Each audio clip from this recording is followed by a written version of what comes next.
All right, welcome back to OndaWire. Today we're gonna do a tech review on, well, I guess it's a tech review. This is on a robot vacuum cleaner, which I figured I'd bring in some wifey vibes. And so today we got Mrs. OndaWire who's gonna help us and walk us through this tech review because she's the one that's been playing with this for a while.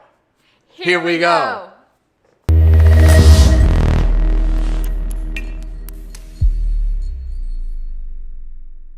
All right, so welcome to the OndaWire home. We're gonna do a tech review today, and today we're gonna talk about the amarey a800 robot vacuum cleaner. I'm gonna let Mrs. OndaWire take it away and talk about what she thinks on first impressions. All right, so first things first, this robot vacuum comes with a little home-based charging station. It stays there when it is not in use, and then it'll also go back home when it's done cleaning or when it's about to be out of battery life. Yeah, in battery life, you probably get around 90 minutes uses on a full charge, and it also has a max function which allows it to suck a little bit harder if you're using like thicker carpets and things like that. And when you utilize the max, it probably gets around 45 minutes on a full charge. Now they do have different models. The A800 costs around $300. I think right now it's on sale on Amazon for around 200 or 215 bucks. But this one right here has 1400 PA suction, which other models go up to 1800. So this is mid-tier. It still did a phenomenal job with everything that we used it for. The kitchen was the most important part for me. It does a really good job cleaning up the kitchen and getting all the debris that gets left behind. It also has a couple of functions that help you get that.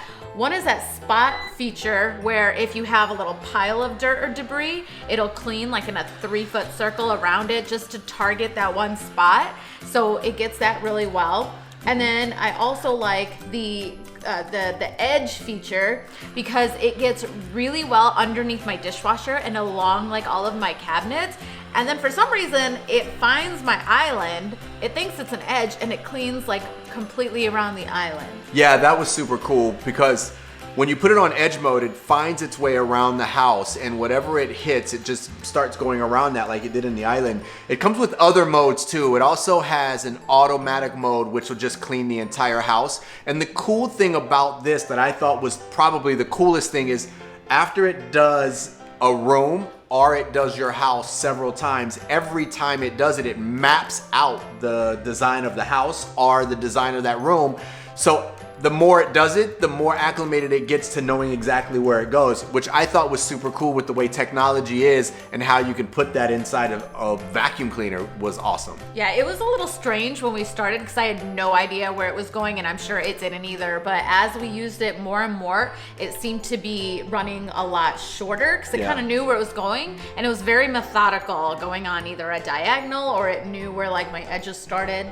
Right, and she kind of used the remote control to direct it which way to go. For me, it felt like I was controlling R2D2. Is it R2? What is it? Whatever that guy's name is, because it would like turn, and then once I figured out how to do it, it was easier to control. And I think also with the remote is because the sensor's on the right side, it kind of likes to go towards the right. So if you try to move the remote to the left, it just kind of automatically wants to go towards the right. Just know when you're using this, if you put it on edge mode to go around the edge of objects or the house, it's going to do it all on the right side. That was pretty cool. That was in sync. The whole bottom floor of our house has tile floors, but upstairs in the bedroom there's carpet. And for me, one of the things that we noticed is when we were using it upstairs, we were kind of nervous, as you could see in the video, that we didn't know if it was gonna fall off the steps, but it did a really good job at not falling off. It's gonna go down the hole. Look at that. That thing was gonna go. It really worked really well inside of the room, and I thought it was pretty cool because when it went under the bed, I thought it was gonna get stuck, but it popped out and it just kept going. Yeah, we had plenty of room for it to go completely under, but that's also because we don't keep anything under the bed. That's bad cheese, so don't do that. But it was able to completely get everything under the bed and get all the dust bunnies out from under there. And then it got the rest of the carpet and it remained in that room. So at first I thought it wasn't working very well because it was kind of bouncing all over the place. So I stepped away and let it do its job. And when I came back, I could see like the vacuum tread marks that were very methodical. and it got every part of the carpet in our bedroom. Yeah, and on the front of the vacuum cleaner, it has like a bumper on it. So it doesn't damage the vacuum cleaner and it doesn't damage whatever it hits. One of the things to consider is to kind of let it do its job. Yeah. You can't like hover over it, and I think I did that the first few times, like wanting it to go where I wanted it to go, but that really doesn't help. You have to let it really figure out that room. But once you trust it, kind of step away, it does the job really well.